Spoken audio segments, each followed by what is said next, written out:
Hello everyone, welcome. The snowstorm was swallowing every sound. The rest of the world seemed to have vanished. Only the breath of a black horse and the man on its back remained. There was something in the darkness of the ruined village. Something was watching. Then red lights flashed in the darkness. A pair, 10 pairs, hundreds. And at that moment, for the first time, the man thought, I am not a hunter here. The snow wasn't falling from the sky. It took a heart to feel the cold. His had long since ceased to function. In one hand he held the reins, in the other, knives hidden beneath his coat. The knives were his true language. He had never approached people with words. Flesh always made the same sound beneath metal. It opened like a secret, then fell silent. He thought of his past deeds, not faces. He never remembered faces, only moments. The warmth just below the neck, the trembling escape of the last breath, that brief, sacred realization that appeared in the eyes. I was wrong. These thoughts gave him peace, until the horse faltered. The village seemed to have been erased from the map. Roofs had collapsed, houses were leaning, and wooden walls groaned under the weight of the snow. The wind whispered muffledly as it passed through the rotten beams. It was as if the village was still struggling to breathe. The horse suddenly reared up. Normally, it feared nothing. It was accustomed to the smell of blood, to fire, to shouts, even to the trembling of death. But this was different. The horse's eyes widened, pure white. Its breathing became irregular. It tried to retreat, its hooves slipping on the ice. For the first time, the man frowned. He pulled the reins sharply. Stop!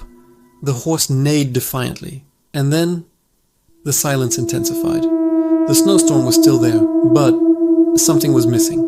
There was no sound. Even the wind had fallen silent. The first red light appeared from inside a ruined house.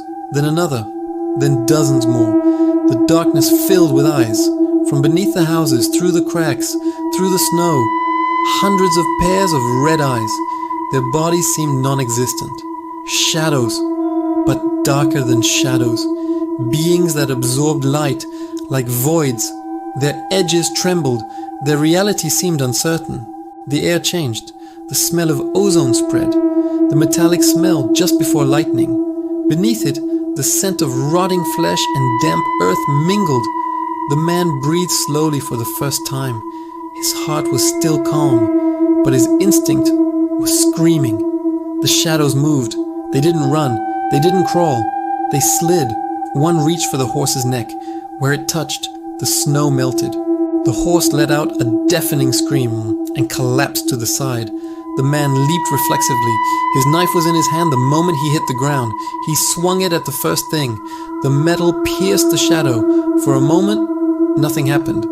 Then the knife froze. It cracked and shattered into pieces. The man recoiled. For the first time, his lips parted. What the hell? The shadows were silent, but they were watching, and their gaze penetrated beneath the skin. The hunter was now the hunted.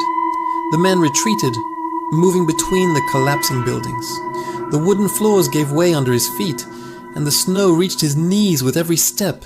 His breath turned to steam, hitting his face and freezing on his eyelashes. A shadow glided past the wall. The man turned, swinging his other knife. This time he aimed for the center of his target. Between the eyes, the shadow tore apart. But there was no blood. Black smoke erupted from within. The smoke trembled like a scream, and it split in two. Two shadows. The man gritted his teeth. For the first time he was calculating. They're multiplying. Time became distorted. Minutes flowed like hours, hours like seconds. The man used everything he had. Knives, salt, fire. Fire worked, but only for a moment. The shadows didn't scream as they burned. They only twisted. Then they reshaped themselves in the darkness.